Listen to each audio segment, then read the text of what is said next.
What's up, everybody? Welcome to Podcast Now. I'm Alex, and in this video, we're going to talk about Crash Bandicoot 4 It's About Time's review scores. That is right there. I don't necessarily know why they chose to lift the review embargo the morning that technically the game comes out, because if you pre-order this game, you get to play it actually tonight, just a couple hours away, actually. I'm going to be playing. I'm very, very excited to do it. And that kind of led to me being a little bit worried, more worried for Star Wars Squadrons than this game. But guys, chalk another one up to the Alex was right chalkboard. I know you guys all have that at home. No, in all honesty, I don't get everything right. In fact, I actually probably don't get most things right. But review score predictions, for whatever reason, I know the gaming industry. I know what people are going to be saying about these games. I know what the scores are going to be. I nailed it. Now, I guess it could technically fall out of my area, but remember, my prediction was it would get an 86 to an 89. Here it is, 86. Now, again, scores aren't everything. The more important things, even to me, when I see these review scores, right? Because we talk about them, I don't actually base my buying decision off of review scores. I never have. I never will. But, seeing the numbers, seeing it in green, seeing it in the high 80s, obviously that's a good thing. But then when you read what people are saying, obviously you're going to get a lot more out of, I think, the words than just an actual number. Although, obviously, the number is there to summarize it. So, what are people saying? Well, people are really loving this. We will talk about some of the negatives. I want to discuss if they even are negatives, but the positives seem to be across the board. Well, visually, the game is insane, okay?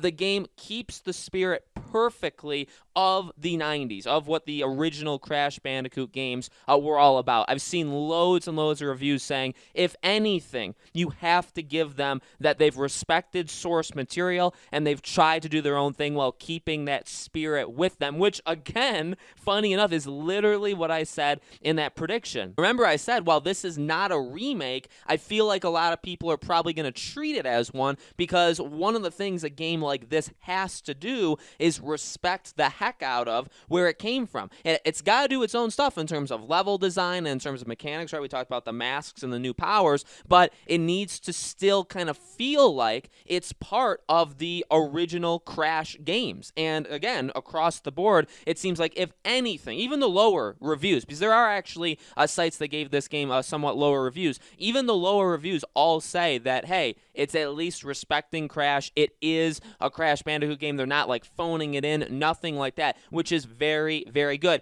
Then we start getting to the more split things, because an 86 is very, very high, but it's not a perfect score, and obviously that's because everybody's going to have their own opinion on this game, and people are going to see things differently. So I've seen a lot of praises in terms of the level design and in terms of the difficulty. That, again, that's kind of part of what makes Crash, and again, respecting where it came from.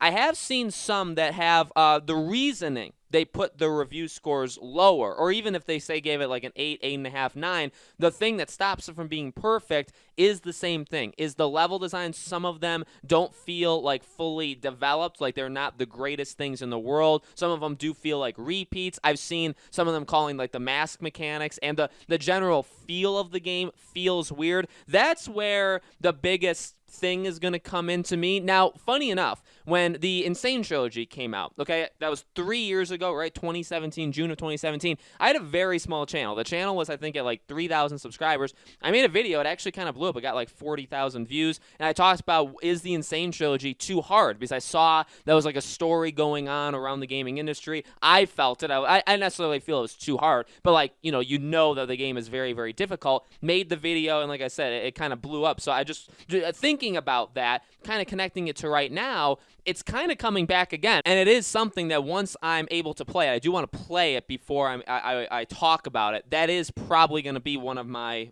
post-Crash Bandicoot 4. You guys know I'm going to talk about Crash 5. I got to. But I'm also going to talk about, like, is the game too difficult? Because that's where you tend to get, including sometimes even myself, I've said this, where it's like, well, maybe journalists just don't know how to play video games. You know what I mean? They're better at writing about political games than they are about actually playing them. Not to take shots at anybody. And I do get it if it's actually unfair, difficult, that's completely different than the game just being challenging. And again, that's where I see kind of the discrepancies in the reviews, where it seems to kind of be mixed. Some are saying that because it's got a floaty feel to it, it does feel unfair, and some say that the level design is unbalanced because some levels are just truly like way harder than others. Now again, without actually playing it myself, there's not much I can speak to that. I believe it. I feel, and again, because I know some people think that when I do because I've seen it before, when I do these review, recap videos, a lot of people will say, oh, you've already made up your mind off of the review scores. No, it's just me,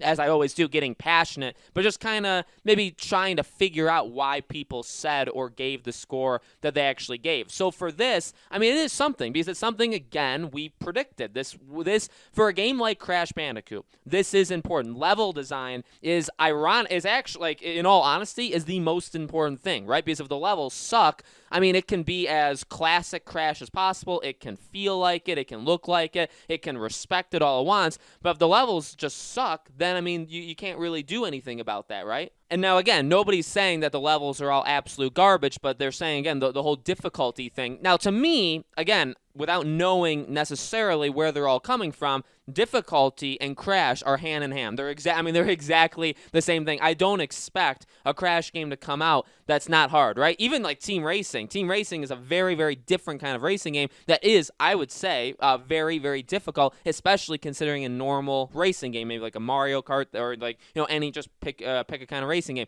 Very different. The Crash games, I expect them to be. I don't expect this to be just an easy ride through the game. People are talking about the Platinum. Now, the Platinum is going to be next to impossible to get, though, because getting everything in this game is actually very, truly difficult, which, again, there is a line between being completely unfair and then just, being difficult, because that's the kind of game it is. So I don't want to spend, all video talking about this. We'll talk about it, on another video once I get to play it. But I'm impressed. I'm excited that this game seems to be getting a lot of love. This game is going to sell. I don't think it's going to have any problem doing that. Good to see the review scores kind of backing up what, well, firstly, what I predicted, but also this is generally a very high score. When you get an 86, I mean, that's pretty solid. Now, again, could it drop? I think it could. Do I think it will? I feel like an 80, that's why I said 86 to 89, because I feel like that's a really good spot where you can have issues with a game.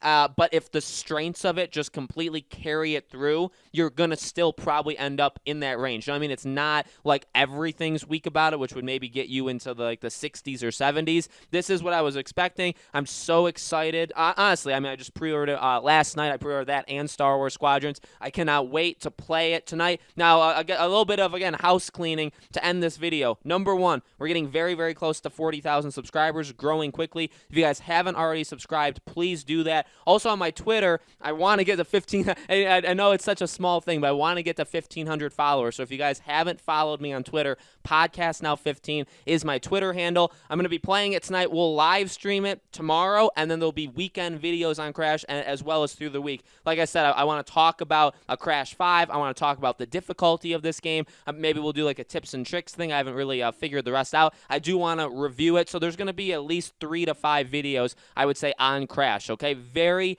excited to jump in to do this. Again, like I said, we're going to live stream it tomorrow as well, so if you guys want to stop by there, I would definitely love to have you, okay? Thank you guys so much for watching, and I'll see you all on the next video.